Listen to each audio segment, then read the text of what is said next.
PRTL. You can update your post-registration training and learning PRTL records in your SCW online account at any time. We strongly recommend that you update your PRTL as you complete relevant courses, training, to ensure that you can identify a shortfall, but also to ensure that you do not risk your registration lapsing if you are unable to complete and submit this information in time. You should log into your SCW online account.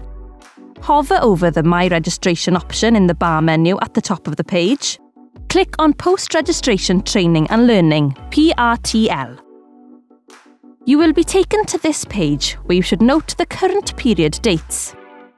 Only courses undertaken during these dates will count towards your PRTL at renewal.